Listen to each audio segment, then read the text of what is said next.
여러분 안녕하세요. 역학사 신수정입니다. 오늘은 장명 영상을 찍어보려고 이렇게 카메라를 켰어요. 일단 요번에 의뢰 주신 분은 당연히 부모님께서 의뢰를 주셨겠죠? 2025년 그때 태어난 남자아이입니다. 이 사주가 가지고 있는 기운을 고려해서 장명을 할 건데 사주가 가진 부족한 기운은 좀 채워주는 방식으로, 사주가 좀 과하게 가지고 있는 기운은 조금 눌러주는 방식으로, 그 아이한테 가장 좋은 방식으로 장명을 하려고 합니다. 일단 그리고 부모님께서 요청을 하신 것이 현이 들어간 이름이었으면 좋겠다라고 말씀을 해주셨어요. 물론 이렇게 부모님께서 요청하시는 부분을 제가 최대한 많이 고려를 해드리기는 하지만, 만약에 부모님께서 원하시는 이름이 아이한테 조금 좋지 않은 방향일 경우에 그거는 조금 배제하는 경우도 있고요. 그리고 부모님께서 원하시는 방향 또한 아이에게 좋은 방향이라면 그걸 충분히 고려해서 반영해서 이름을 지어드리기도 합니다. 그리고 장명하는 과정에서 부모님이랑 계속 소통을 하면서 이 이름 어떠세요? 이렇게 계속 물어보면서 장명을 진행하기 때문에 장명하는 과정에서 계속 수정을 해드려요. 최종적으로 나오는 이름이 부모님의 마음에 쏙 들기가 사실 많이 어려워요. 그리고 어떤 아이의 사주는 이름 예시가 여러 개가 나오는 사주가 있거든요. 근데 어떤 아이의 사주는 하나 나오기도 좀 어려운 그런 사주가 있기도 해요. 그래서 같은 돈을 내고 장명을 부탁을 했는데 왜 이 사람은 3개, 4개의 이름을 받고 나는 왜 1개의 이름만 받았지? 라고 생각을 하실 수가 있는데, 그거는 어떤 손님을 편애를 하거나 차별을 둔 게 아니라 각각의 사주마다 나올 수 있는 이름 개수가 다르기 때문에 이런 결과가 나오는 거거든요. 그러니까 그런 점은 이제 저한테 장명을 신청을 해주시는 분들께서 고려를 해주셨으면 좋겠습니다. 그럼 이제 장명을 시작해 보도록 하겠습니다. 일단 장명을 하기 전에 이 아이의 사주를 조금 풀어야 해요. 그리고 장명을 할 때 제가 사용하는 책들을 제가 좀 보여드리면, 이건 저희 스승님께서 저를 위해서 특별히 사다 주셨어요. 그래서 이거를 정말 소중히 쓰고 있는 장명책인데 굉장히 깔끔하고 한자도 되게 많이 나와 있거든요. 이거 쓰실 분들 쓰셔도 괜찮다고 생각합니다. 실용 익명 한자 장명이라고 되어 있고, 출판사는 사만이라고 되어 있네요. 그리고 좀 주의하셔야 될 게, 여기 안에 이제 엄청나게 많은 한자들이 이렇게 보이시나요? 나와 있어요, 이렇게. 근데 여기에 있는 한자들만 이름을 장명할 때 쓸 수가 있거든요. 모든 한자를 다 이름에 쓸 수 있는 게 아니에요. 여기 안에 있는 글자만 쓸 수가 있기 때문에 장명이 조금 까다롭습니다. 네, 그리고 또 소개를 해드리고 싶은 책은, 이거는 스승님과 제가 직접 만든 장명교재예요. 장명교재. 어느 출판사에서도 구할 수 없고 저희 철학관에서만 갖고 있는 것이기 때문에, 혹시 나중에 저희 철학관에서 수강을 하시는 그런 분들이 있을 경우를 대비해서 장명책을 이렇게 만들어 놓은 거거든요. 아마 나중에 모집을 할 거예요, 수강생을. 그러면 그때 이 교재로 이제 저희랑 장명을 공부할 수 있게 되실 겁니다. 정말 비법이 많이 들어있으니까 나중에 수강 신청해 주시면 감사하겠습니다. 일단 시작해 보도록 할게요. 먼저 이 아이의 사주를 풀어볼 건데,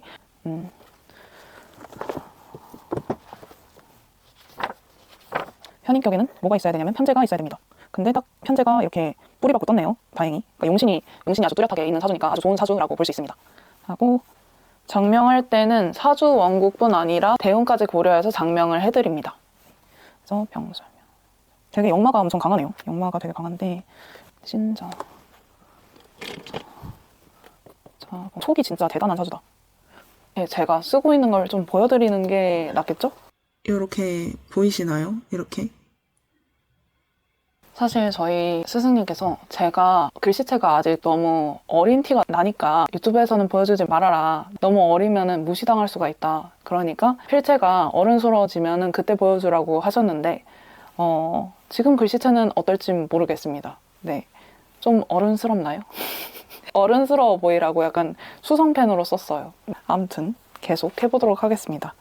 사이충으로 식상 혼잡.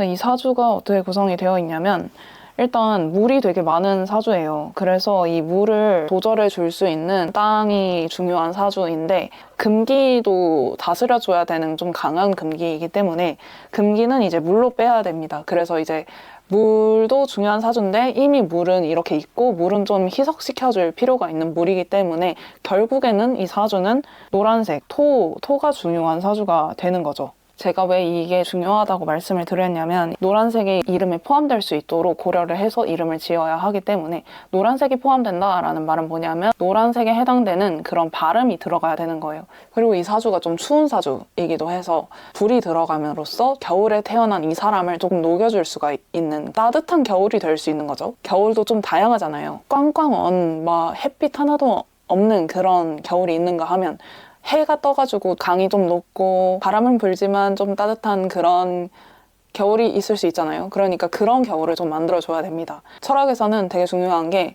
중간이 가장 중요해요. 중용, 중도 그것이 가장 중요하기 때문에 너무 극단적으로 춥고 너무 극단적으로 덥고 이런 거는 별로 추구하지 않습니다. 그러니까 이렇게 추운 겨울에 태어난 사람은 조금 햇빛을 봐야 한다. 좀 따뜻하게 해줘야 된다. 그렇게 좀 기후도 고려를 해줘야 됩니다. 사주의 날씨 라고 하죠. 그러면 최종적으로 토랑 화가 들어가는 이름으로 결정을 하겠습니다.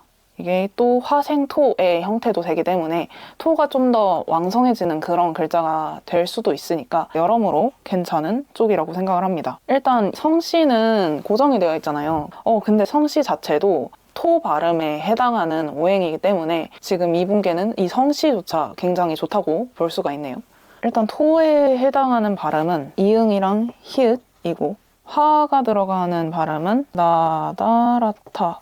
그럼 이제 이름을 하면 됩니다. 이 초성에 맞춰서. 이분께서 요청을 해주신 것 또한 히읗, 그러니까 아까 현이 들어갔으면 좋겠다라고 말씀을 해주셨기 때문에 현을 집어넣을 수도 있을 것 같아요. 근데 이거는 지금 확정을 하기는 어렵고 계속 진행을 해봐야 알 것 같습니다. 그러면 이 땡땡 이런 이름을 만들어야 되는데 생토. 제가 사실 문창과를 나왔거든요. 그래서 소설을 쓰면서 이제 사람 이름을 지어본 적이 몇 번 있어요. 이 힘을 여기서 발휘해 보도록 하겠습니다. 그러니까 이걸 계속 발음을 사실 해봐야 되는데 지금 좀 창피하네요. 일단 이 책을 사용해서 이응, 이응이 들어가 있는 한문을 먼저 찾아보겠습니다. 하, 합, 한. 그리고 이름 지을 때 고려해야 되는 것이 어렸을 때 친구들한테 놀림받지 않게끔 지어드리는 것이 또 중요합니다. 이게 중요해요. 어렸을 때 이름 가지고 놀림 많이 당하잖아요. 그리고 어렸을 때는 많이 성숙하지 않은 그런 상황이기 때문에 친구에게 이름으로 놀리는 것이 얼마나 상처가 되는지 모릅니다. 그렇기 때문에 이름이 놀림받지 않게끔 만들어드리는 것이 중요합니다. 헌,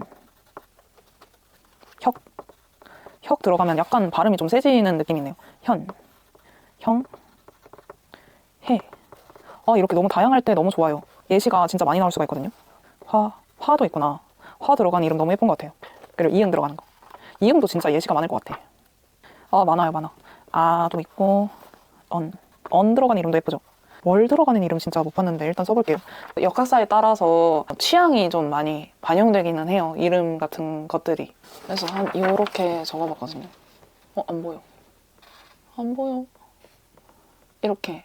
그리고 만약에 이렇게 제가 지어드렸는데 만약에 마음에 안 드신다라고 하실 경우도 있기 때문에 다시 해야 될 수도 있어요. 다, 단, 달, 동. 약간 벌써 좀 쉬고 싶다는 생각이 들지만 계속하겠습니다. 그리고 또 중요한 게 발음하기도 좀 수월해야 합니다. 자, 그러면 많은 글자들이 나왔는데 이걸 이제 조합해보면서 발음을 막 해보면서 괜찮은 이름을 찾아야 돼요. 시작. 현을 일단 넣어. 나현, 난현, 남현. 남현 이름 예쁜데? 다면, 현, 대현, 도현. 다 예쁜데? 난현, 남현, 대현, 도현, 동현 요렇게가 나왔고요. 근데 이게 다 되는 게 아니에요. 여기서 괜찮은 한자 조합이 나와야 됩니다. 그 뜻도 괜찮은. 지금 현을 뒤에다 놨으니까 이제 앞에다가 넣어볼게요. 현을. 봐봐요. 만약에 현을 제가 방금 앞에 넣는다 했잖아요. 근데 달이라는 글자가 된단 말이에요. 만약에 현달이라고 지었어요. 그러면은 뜻은 너무 좋죠. 현달. 하지만 놀림받기가 너무 쉽습니다. 그러니까 이런 이름은 배제. 그리고 또 현대가 나왔어요. 근데 당연히 놀림받기 쉽죠. 이것도 배제.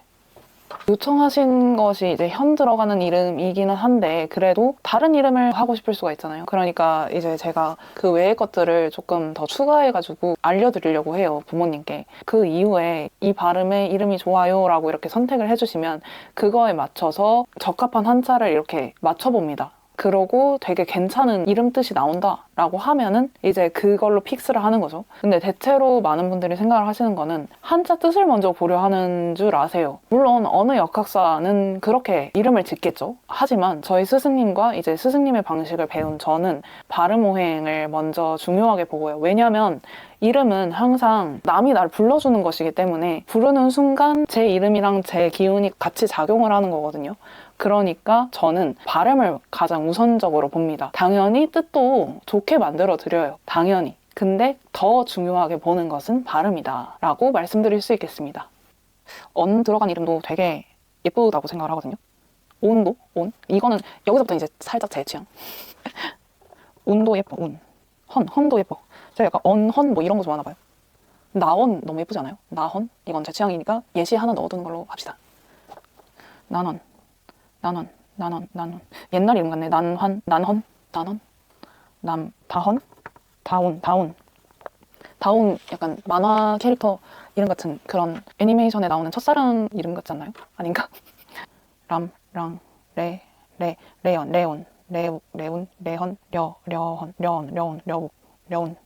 이 정도면은 일단 대체로 된 것 같아요. 이 많은 예시들을 부모님께 이렇게 보내서 여기 중에서 마음에 드는 거를 이제 몇 개 찝어달라라고 말씀을 드리고 거기에서 이제 괜찮은 한자가 조합될 수 있는 것을 먼저 찾고 난 다음에 확정을 해요. 일단 부모님께 보내드리겠습니다. 예시가 너무 많이 나와서 좋아요. 막 아까 말씀드렸다시피 거의 막 한두 개도 안 나오는 그런 이름들도 있는데 이번엔 너무너무 다행히 이렇게 여러 개가 나왔습니다. 뿌듯. 아 그리고 이거 성씨랑 같이 불러봐야 돼요. 야 이남원, 이남현, 이대현 괜찮아. 이도현, 야 이동현, 이라온, 이로운. 아 이로운? 약간 놀림 받으려나? 나쁜 뜻은 아닌데 놀림은 받을 수 있겠다. 좋아, 다 괜찮아요. 바로 보내보도록 하겠습니다. 답장이 언제 올지는 모르겠어요. 좀 고민하시는데 오래 걸릴 수도 있고 하니까 일단 오늘은 여기까지 찍어야 하지 않을까 싶네요. 오늘은 여기까지 해보도록 하고 영상이 즐거우실 수 있는 영상인가요, 이게? 근데 어쨌든 영상이 재밌으셨다면 좋아요, 구독, 알림 설정 해주시면 너무너무 감사드리겠고요. 다음에 저는 또 재밌는 소재로 찾아오도록 하겠습니다. 네, 또 만나요. 안녕.